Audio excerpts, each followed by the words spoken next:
Bonjour, cette vidéo est la leçon numéro 3 et la dernière sur la fonction sujet du verbe. Je vous rappelle que dans les leçons numéro 1 et numéro 2, nous avons vu la méthode pour rechercher le sujet. Elle consiste d'abord à rechercher le verbe, par ensuite reformuler la phrase par l'intermédiaire de l'expression « c'est qui » et enfin de pronominaliser le sujet. Dans la leçon numéro 2, nous avons vu les 5 natures différentes du sujet, c'est-à-dire que le sujet peut être un nom propre, il peut être un groupe nominal, il peut être également un pronom, il peut aussi être un groupe infinitif, et enfin, il peut prendre la forme d'une proposition subordonnée. Nous allons nous intéresser dans cette vidéo-ci à un phénomène courant dont vous devez connaître l'existence. Vous avez remarqué que dans tous nos exemples, le sujet précède le verbe. Comme dans cette phrase, Molière jouait dans Le Malade imaginaire. Le sujet se trouve avant le verbe. Mais il existe plusieurs exemples où le sujet se trouve après le verbe.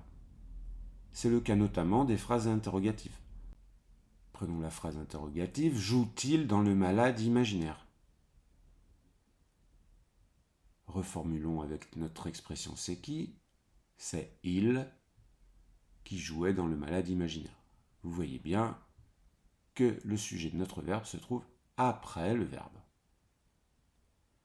De la même manière, dans la phrase « Au théâtre est joué le bourgeois gentilhomme », vous pourriez être tenté de penser que « au théâtre » est le sujet du verbe parce qu'il est placé avant le verbe. Mais vous vous rendriez compte de votre erreur si vous faisiez la transformation.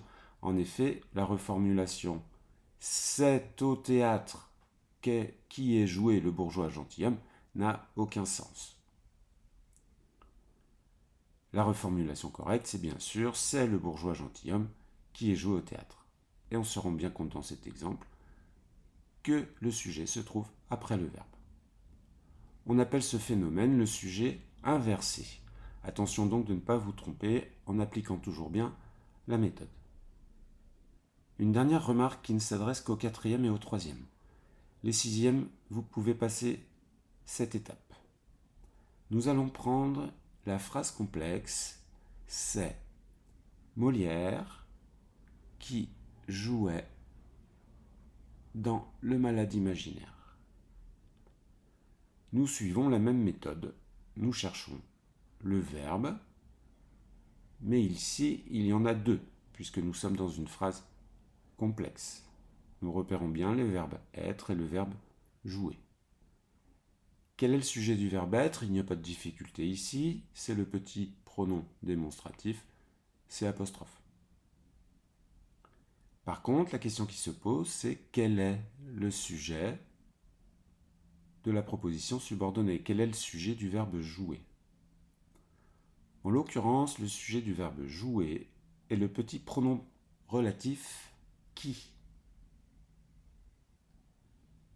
C'est une règle que vous devez connaître. Dans toute proposition subordonnée relative introduite par le pronom relatif qui sera toujours le sujet du verbe de la proposition subordonnée. Je ne vais pas rentrer dans le détail de l'explication ici, je vous renvoie au cours sur les propositions subordonnées et en particulier sur celles concernant la proposition subordonnée relative. Ces leçons sur la fonction sujet du verbe sont terminées. Je vous invite à aller les appliquer en faisant les exercices que vous trouverez à côté de la vidéo.